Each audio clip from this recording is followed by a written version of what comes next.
Hello and welcome to livealittlehigher.com. Today we continue with the teachings of Rabbi Isaac Ginsburg on the mystery of marriage. Last week we finished off the mirror psychology of how water reflects a face and what you see in others is really what you have inside of you, and that the relationship we have with our spouses really is a reflection of our own insecurities and our own issues that we have to work on ourselves. But we also spoke about the three levels in our relationship, which are the clinging, the relationship, and the oneness. And today, Rabbi Isaac Ginsburg is explaining that these three levels in a relationship are compared to the three types of Jews that exist in the world. The Tanya, the Alter Rebbe, Shneur Salman of Liadi, explains that there's three types of Jews. There is a tzaddik, which is a righteous person. It's a person that doesn't have evil inclinations. It's a person that doesn't have evil inside of him. The animal soul, his instinctive soul, is completely overturned to the service of the godly soul. Because as I said before in other classes, we have two souls. We have an animal soul and we have a godly soul. We have a part of us that is divine and pure. It has never been touched and it's not dirty. It's completely clean, and that is a piece of Hashem inside of us. It's mamish, a piece of God. It's an emanation of Him. And this part of us is pure as the first day we were born. But then we have a secondary soul, which is called the animal soul, which resides in the left side of the heart, where the blood is pumped. And this soul is designed by God. It's put inside of us so we can have free will, so we can choose to do right or wrong. This is the one that aids us, even though it looks like he's against us, but in reality he's put there so we can be the best we can be, and we can choose to be the best we can be by having instinctive animalistic desires and wants and needs inside of us. And when we're able to overrule them and rule over them, then we have the capacity to act in a righteous way. So one type of Jew is the tzaddik, which is like, say, the Rebbe, the Lubavitcher Rebbe, Baba Sali, Rabbi Shimon Bar Yochai, Moshe Rabbeinu, these types of souls, Abraham Avinu, which are really born like that. They're created to be tzaddikim. They are chariots of Hashem. They're 100% extensions of Him. They don't see themselves as a separate entity from God. They just look at themselves like part of Hashem in this world, doing His job here.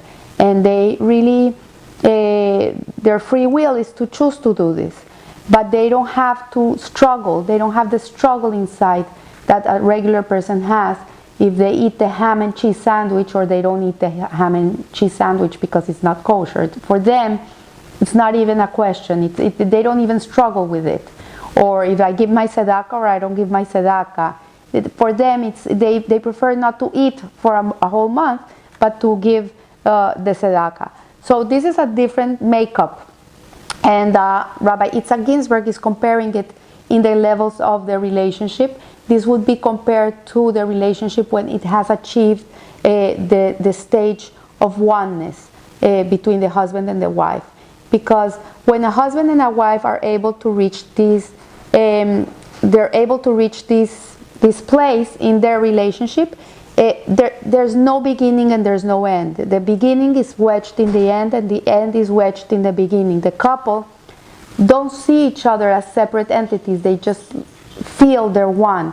So if one is suffering, the other one is suffering. If one hates to go to the movies and the other one loves to go to the movies, the one that loves to go to the movies would never in their wild life imagine dragging the other one to go and have to suffer for 2 hours in a movie theater, because they would also be in pain because the partner is suffering.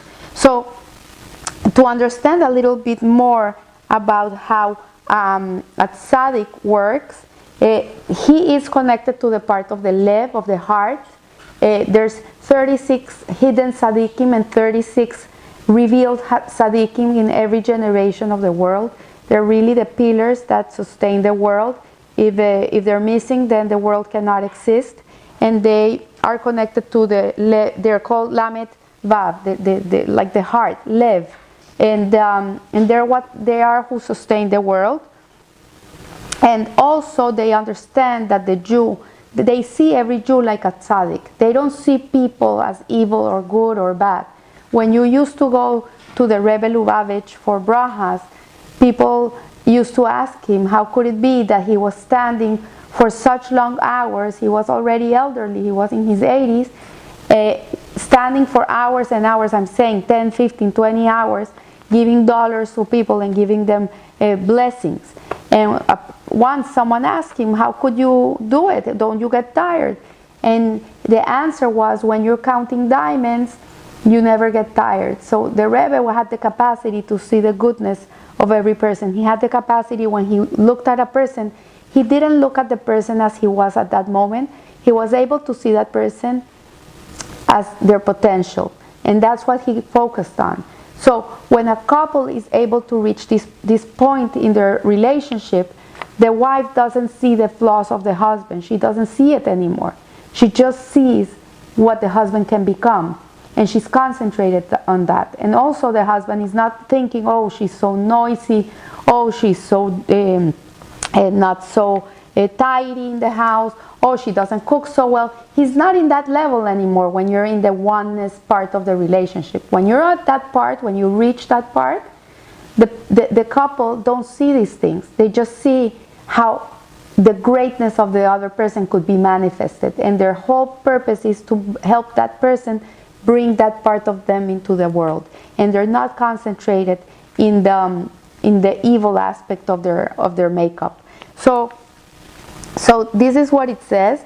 It says that all Jews are responsible for each other, which in Hasidut it's interpreted to mean that all Jews are present within one another, and also all Jews are pleasant to each other. So what it means is that the Jew, when he's in this state of understanding, he doesn't see the other one as something that is foreign to him, like the body.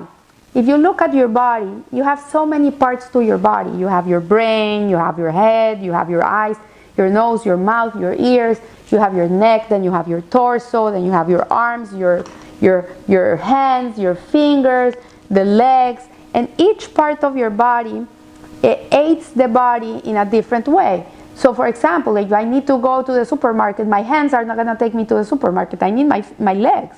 I need to walk. But I also need my hands to carry the shopping bags.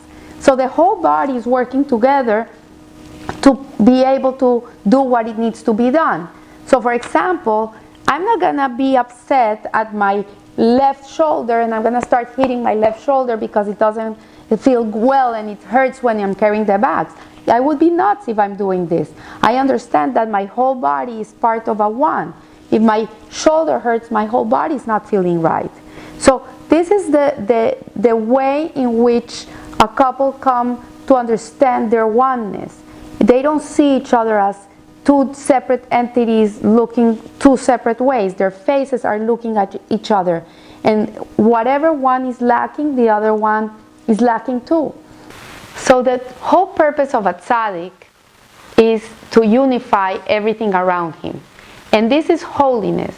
Holiness is to be able to make connections in this world, to see that everything is one, that there's no separate entities, that everything is connected, intertwined to create oneness with Hashem. Everything is Hashem. Ein od milvado. Everything is God. So when a couple are able to come to this point in their relationship in which they're not separating things, they don't feel like you are you and I am I, but you are me and me are you, I am you. This is the moment in which the couple is able to come to this wonderful point of oneness. And in relation to the tzaddik, Rabbi Itzhak Ginsburg compares the oneness of a couple as the relationship of the tzaddik with Hashem. The tzaddik really doesn't see himself as something that is separate from God. He sees himself as part of God.